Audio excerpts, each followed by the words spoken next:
Water is fundamental to human development, from drinking water and sanitation to agriculture and more. You listen to Water Stories, a podcast series where you will learn everything about securing water, energy, and food security for all of us.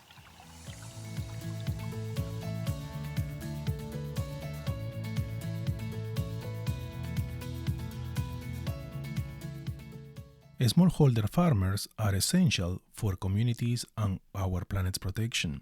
Smallholders are the stewards of the land, soil, and forest. Integrating smallholders in the value chain is critical to more sustainable water, land use, biodiversity, etc. In this episode of Water Stories, we will discuss with our guests how to empower smallholder farmers to lift themselves out of poverty and how this exciting goal is linked with the Stockholm Environment Institute initiative, Water Beyond Boundaries. My co-host for this episode is Vishal Mehta. Vishal is environmental scientist with vast experience in water resource research at the Stockholm Environment Institute. Vishal, how are you? I'm so happy to have you again as a co-host. I'm very good, JC. It's good to be back. I'm very excited about today's episode. Yeah. So let's introduce our guest to the audience, Vishal. Sure. Our guest today is Rikin Gandhi. He is the CEO and co founder of Digital Grain, an organization that works with smallholder farmers in India, Ethiopia, Nepal, Nigeria, and Kenya, and a friend of mine who just moved to Davis, California. So, welcome, Rikin. It's great to have you. Thanks for making the time. Thanks for having me, Vishal, and good to meet you, JC. Oh, Ricky, thank you. Thank you so much for your time. I bet you are having a great time in California. I would like to start this conversation by asking you what inspired you to be the leader and found a digital green to help farmers in the rural areas. To me, education is crucial. Please, can you elaborate a little bit what inspired you to create this very important organization? Sure. It was basically back in 2006 that I was joining some friends who were starting up a biodiesel venture in rural Maharashtra, in a state in Western India, where I first landed up with these heroes who were farmers in their own right, who were bringing together brains and brawn to make the world's second largest farm productivity, but were dealing with all the challenges of climate and market and the rest. And so many of these farmers were looking to migrate out of farming to urban cities, while a small minority saw farming as a source of prosperity. And that was what was my source of inspiration to see how could we bring these two disparate communities closer together. Well, that's great inspiration, my friend. Vishal. Yeah, Rikin, I guess I would just start off for our listeners by asking you what aspects of this community are you and your team trying to improve? And are there particular approaches and methods that you're using? Yeah, we basically work with grassroots level organizations that are already trying to support these small scale farming communities. These are farmers with less than an acre worth of land typically and earning just $2 to $3 per day. And they're dealing with all these vagaries of climate change with increasing weather variability, deteriorating soil conditions, market conditions that remain super dynamic. And essentially, what we do in partnership with these grass level organizations of government and of various not for profits that are running farmer training programs is that we train them to produce short 8 to 10-minute videos that are by farmers and for farmers to share sustainable agriculture practices more effectively amongst these farming communities and to collect data and feedback from these very same communities to make these programs all the more targeted and impactful. Ricky, speaking about small videos, clips that they are producing, how was the reaction when they interact maybe for first time with technology or with maybe with iPhones or Android phones? How was the reaction of the women and men that work in the farms? So these videos are produced primarily offline using just handy cams on tripods with microphones and feature local individuals really as the stars, sharing their testimonials, demonstrating a practice to share with their peers. I see. And then the videos are also shown offline using mobile battery operated projectors into the existing groups of farmers like women's self-help groups and others that are coming together every fortnight and where A facilitator from the village Wow. isn't just passively showing a video, but is engaging the community in questions and answers in a dialogue as this video is being shown, and also to provide support afterwards. Mhm, The first two questions that people ask when they watch these videos mhm. is not about the return on investment or economics of the practice featured in the video, but rather what's the name of the person in the video and which village is he or she from?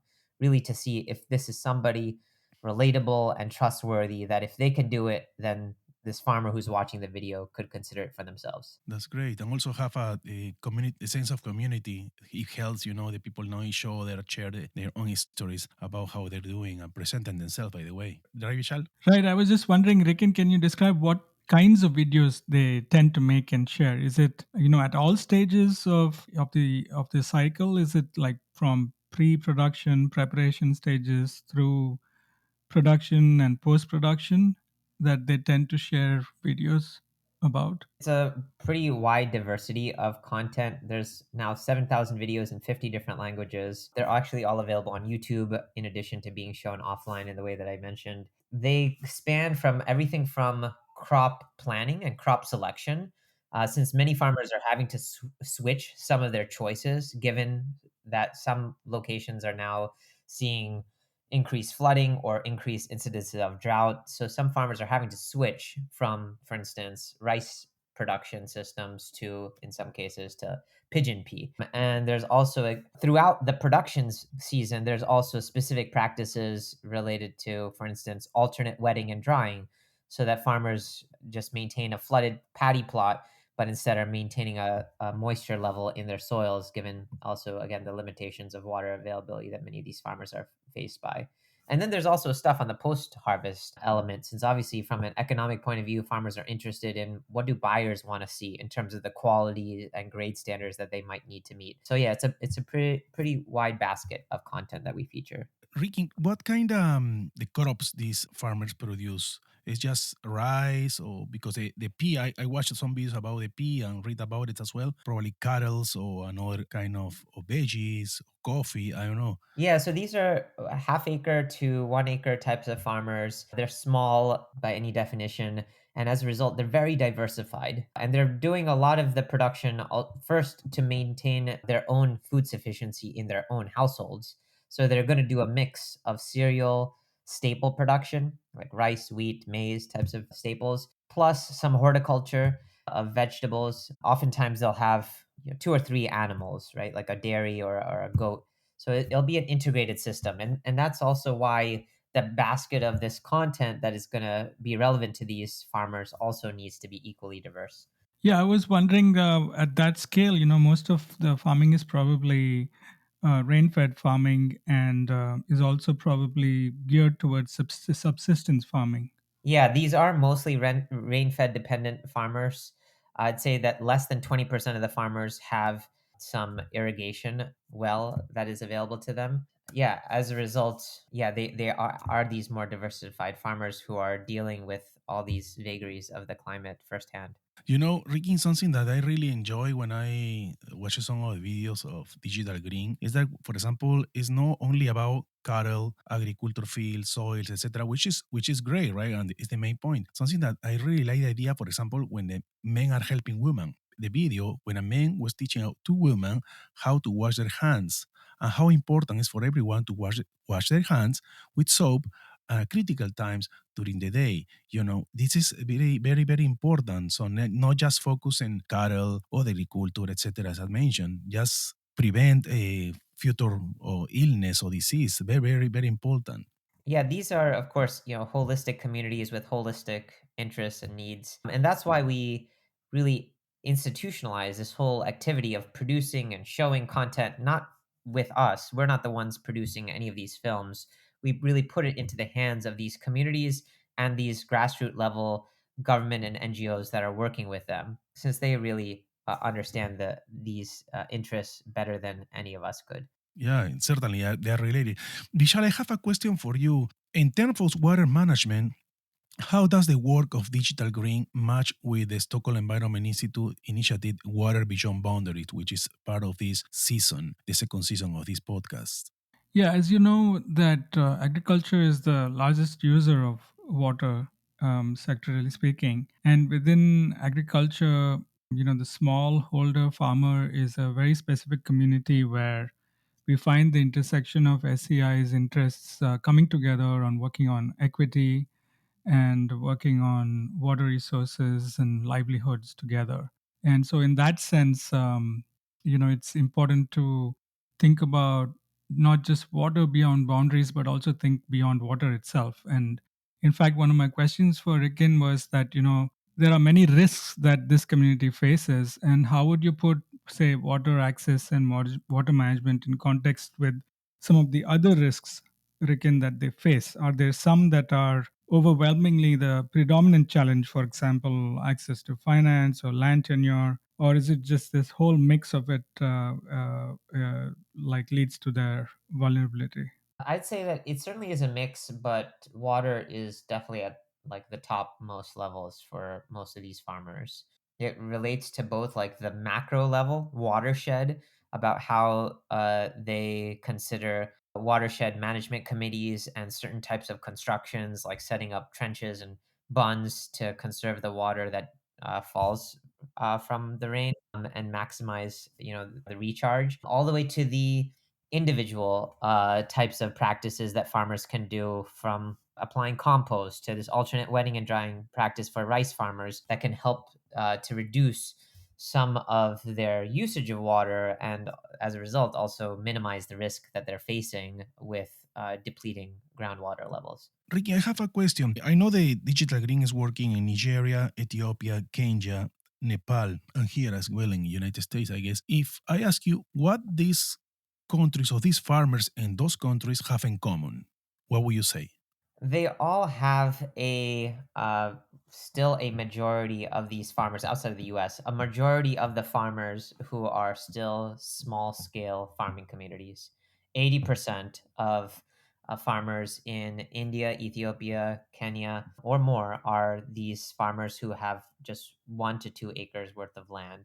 And they're very small, they're diversified, and what unites them is that they obviously are trying to build up their resilience from a climate point of view, and they are wanting to become more viable from a commercial point of view. And that's what Digital Green and our partners have been seeking to enable them to do. And what about the data when they performance, the videos, or you guys has access closely to this data? How is the performance? Is a public data? Is just within the community or for the community, or you guys are in charge to see what's going on in the data you obtain from the performance of each, let's see, each video or content that they producing?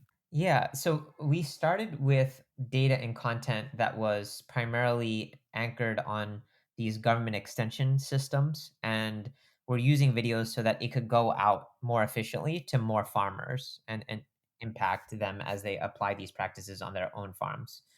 Increasingly, as farmers, even in the most remote parts of India or Kenya, are coming online with smartphones and such, what we're now doing is trying to put this generation and consumption of data really in the hands of these farmers and the farmer organizations themselves.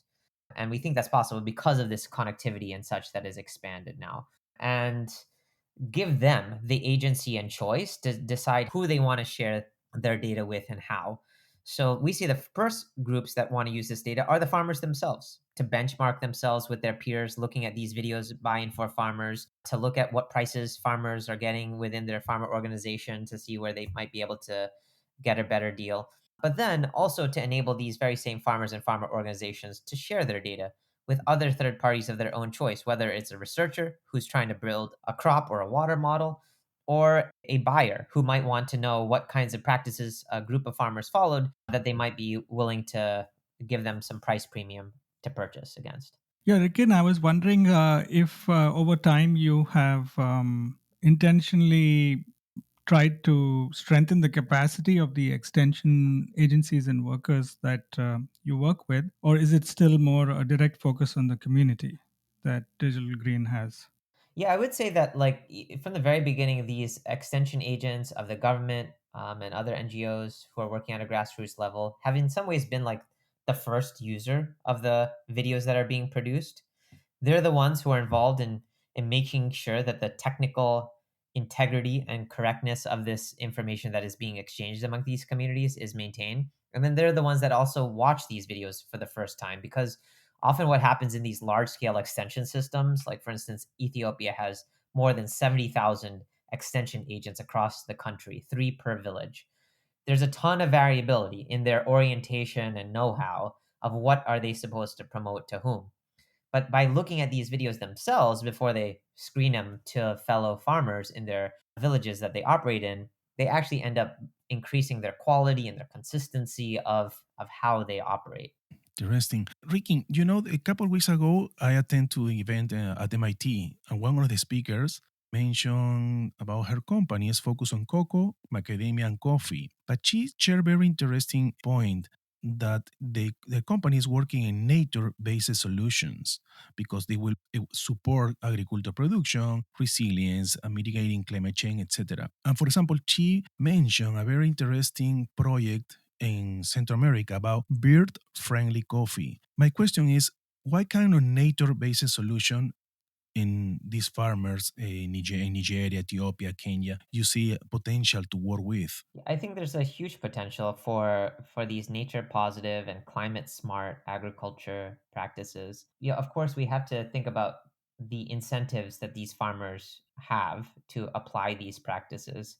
If there's, for instance, like a buyer of this bird friendly coffee who is willing to pay a premium price for that coffee that follows those types of practices, farmers will, of course, do them.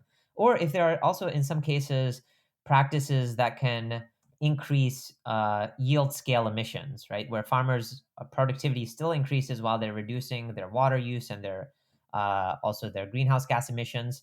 Farmers will apply that because then they're reducing their cost of inputs like fertilizers potentially. But I think these need to be seen from like that incentive point of view, because for these farmers, especially in like the types of countries that we're operating in, they're in a lot of ways small diversified farmers already contributing pretty significantly to building sustainability of their agroecology. And in some ways people need to be willing to incentivize and pay more for that, since they're actually a net positive. Exactly, totally net positive. So just to take that a little further, Rikin, so is there, have you thought of trying to link these types of climate smart agriculture, organic agriculture, nature based solutions? Have you tried to link up, urban markets, these farmers, such that they could get that premium?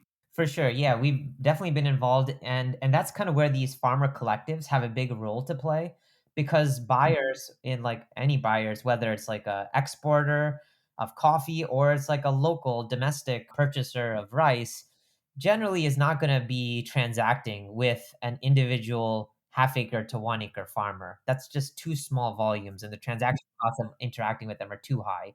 They deal with them at like this group level. But by working together with these like farmer groups who are applying these climate smart sustainable agriculture practices, then there can be like a win-win for these farmers to apply these practices and for them to tap into some of these premium markets to get remunerated for those practices. So, how do you influence? Like, I'm glad you brought up that issue of scale, because I'd been thinking of the half acre to 1 acre scale. It's just so small that, if you, it's hard for me to imagine that one can produce more than for one's family, going beyond subsistence at that scale. So, that means that you have to persuade or, encourage a collective, a group of farms, a group of villages to come together and do a certain kind of practice and produce certain types of crops in certain types of ways to achieve that collective bargaining with the urban markets where they will pay top dollar, so to speak. So how do you approach that side of it? Totally. And I'd say that there's a huge foundational base that already exists that we're able to piggyback on.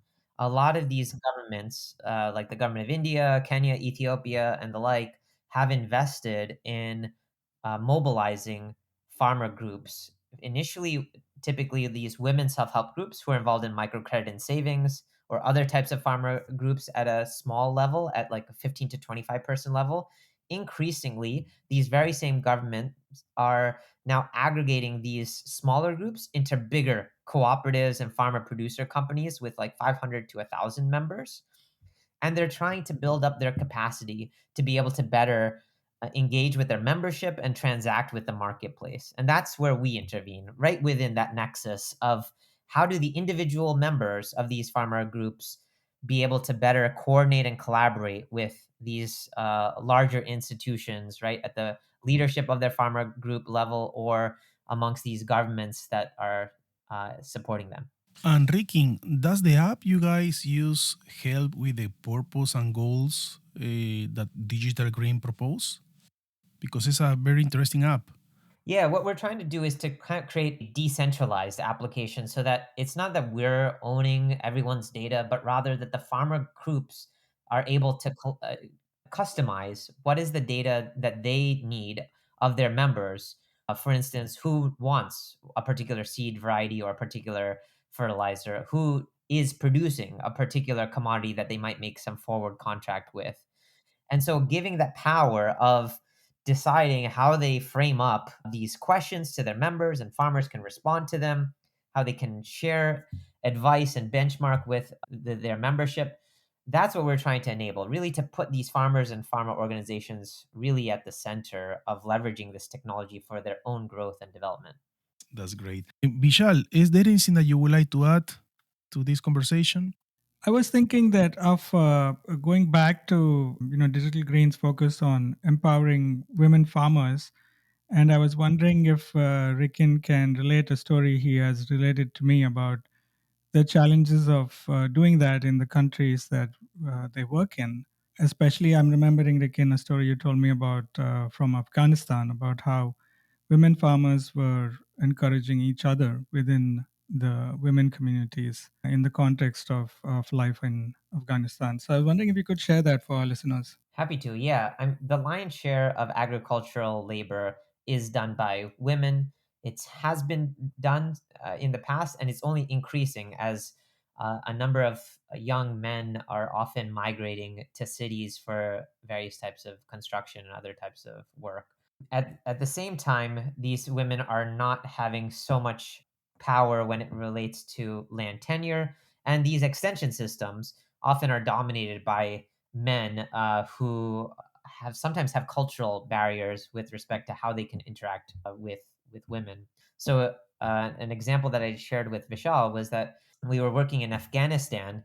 There was a huge gender structural dynamic issue in that a video of a woman could not be shown culturally to a group of male farmers. It was just not done, and it could actually put women at risk if they did so.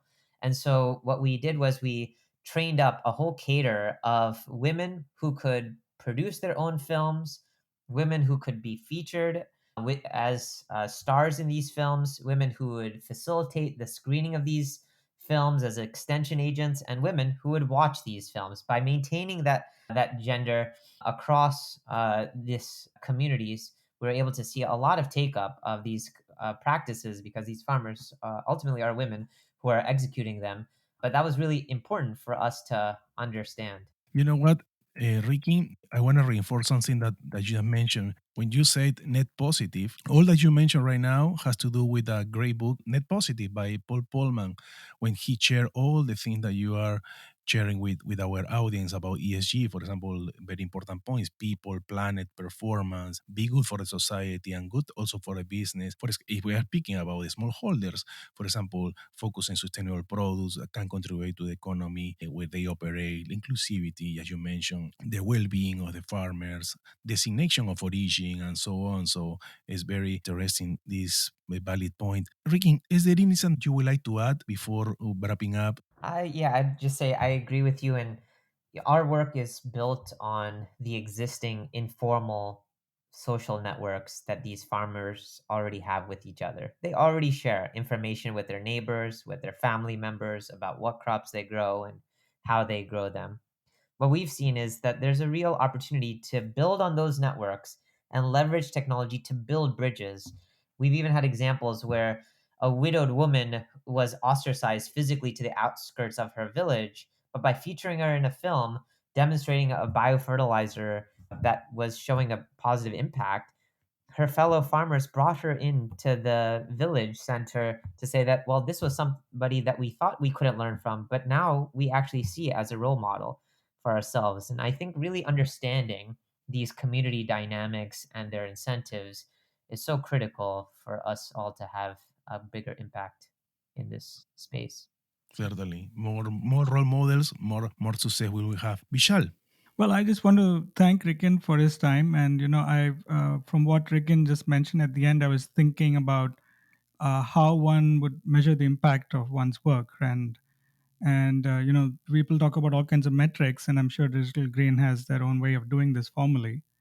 But these stories are a very important way of recognizing the impact that we can make. Ricky, where people can find more information about Digital Green? I'd encourage folks to check out our website at digitalgreen.org. Perfect. Thank you, Ricky, for your time. Thank you, Vishal. To the next time. Thanks, JC. Thanks, Michelle. Next time. Thanks all. Thank you so much, everyone. Don't forget to follow us in Spotify, Apple Podcasts, Google Podcasts, Alexa, Amazon Music. Thank you so much, everyone. Until the next episode.